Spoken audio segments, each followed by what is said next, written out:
Applause entertainment நீலம் studios தயாரிப்பில் applause entertainment மற்றும் பாரஞ்சித் வழங்கும் மாரி செல்வராஜ் இயக்கத்தில் ரூப் நடிக்கும் பாய்சன் காலமடான் அக்டோபர் 17 முதல் உங்கள் அபிமான திரையரங்குகளில். சென்னையில் பருவமழைக்கு முன்பாகவே நகருக்கு முக்கிய குடிநீர் ஆதாரமாக விளங்கும் ஏரிகள் நிரம்பும் தருவாயில் இருக்கிறது. பூண்டி ஏரி முழுவதுமாக நிரம்பிய நிலையில் மற்ற ஏரிகளில் நீர் இருப்பு குறித்து விரிவாக பார்க்கலாம். மழைக்காலம் தொடங்கிவிட்ட வேளையில் சென்னை மற்றும் புறநகர் பகுதிகளில் நடைபெறும் வெள்ளத்தடுப்பு முன்னெச்சரிக்கை பணிகளில் மாநகராட்சி நிர்வாகம் தீவிரம் காட்டுகிறது. இதற்கிடையே சென்னை மற்றும் புறநகர் பகுதிகளில் இரவு நேரங்களில் மிதமான மழை பெய்து வருகிறது. வடகிழக்கு பருவமழை அக்டோபர் 16ஆம் தேதி தொடங்கும் என வானிலை ஆய்வு மையம் தெரிவித்திருக்கும் வேளையில் பருவமழை தொடங்குவதற்கு முன்பாகவே சென்னையின் முக்கிய ஏரிகள் நிரம்பும் தருவாயில் இருக்கிறது. சென்னைக்கு குடிநீர் வழங்கும் ஏரிகளில் முக்கிய ஏரியான புழல் ஏரியில் தென்மேற்கு பருவமழை காலத்தில் பெய்த மழை மற்றும் கிருஷ்ணா நதிநீர் வரத்து காரணமாக நீர்மட்டம் கிடுகிடுவென உயர்ந்தது.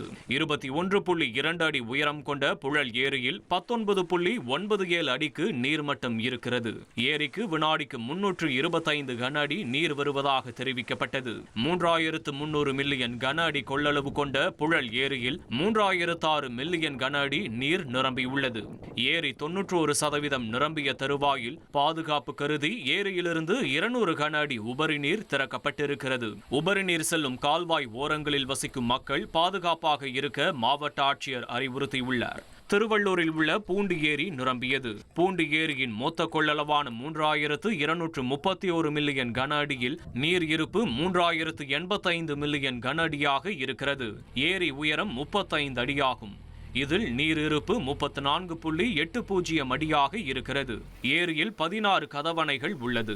ஏரி பாதுகாப்பு கருதி 7 மற்றும் 10 கதவணைகள் வாயிலாக வினாடிக்கு 700 கன அடி வீதம் தண்ணீர் கொசஸ்தலை ஆற்றில் திறக்கப்பட்டிருக்கிறது. அத்தகைய உபரி நீரானது தாமரைப்பாக்கம் அணைக்கட்டில் தேக்க வைத்து சோழவரம் ஏரிக்கு திருப்பிவிடப்பட உள்ளது. இதனால் கரையோர பகுதியில் உள்ள கிராமங்களுக்கு வெள்ள அபாய எச்சரிக்கை விடுக்கப்பட்டுள்ளது. சென்னையின் முக்கிய குடிநீர் ஆதாரமாக விளங்கும் செம்பரம்பாக்கம் ஏரியிலும் மழை கிருஷ்ணா நீர் வருகை காரணமாக நீர்மட்டம் உயர்வாகவே இருக்கிறது. செம்பரம்பாக்கம் ஏரியின் உயரம் 24 அடியாகும். ஏரியின் மொத்த கொள்ளளவு 3645 மில்லியன் கன அடியாக இருக்கும் வேளையில் நீர் இருப்பு 2314 மில்லியன் கன அடியாக இருக்கிறது. செம்பரம்பாக்கம் ஏரிக்கு நீர்வரத்து 913 கன அடியாக உள்ளது. நீர் வெளியேற்றம் 195 கன அடியாக உள்ளது. தொடர்ந்து மழை இருக்கும் என்று வானிலை ஆய்வு மையம் அறிவித்துள்ள நிலையில் செம்பரம்பாக்கம் ஏரிக்கு மழை நீர் மற்றும் கிருஷ்ணா நதிநீர் வருகையை அதிகாரிகள் தொடர்ந்து கண்காணித்து வருகிறார்கள். 1081 மில்லியன் கன அடி கொள்ளளவு கொண்ட சோழவரம் ஏரியில் 181 மில்லியன் கன அடி நீர் இருப்பு உள்ளது. ஏரிக்கு 20 கன அடி நீர்வரத்து வந்து கொண்டிருக்கிறது. சோழவரம் ஏரியில் சீரமைப்பு பணிகள் காரணமாக நீர் தேக்கப்படாமல் இருந்தது. 500 மில்லியன் கன அடி கொள்ளளவு கொண்ட கண்ணன்கோட்டை தேர்வாய் கண்டிகை ஏரியில் 425 மில்லியன் கன அடி நீர் இருப்பு உள்ளது. பருவமழை தீவிரமாகுவதற்கு முன்பாகவே முக்கிய ஏரிகள் நிரம்பும் தருவாயில் இருக்கும் சூழலில் ஏரிகளுக்கான நீர்வரத்து தொடர்ந்து கண்காணிக்கப்பட்டு வருகிறது.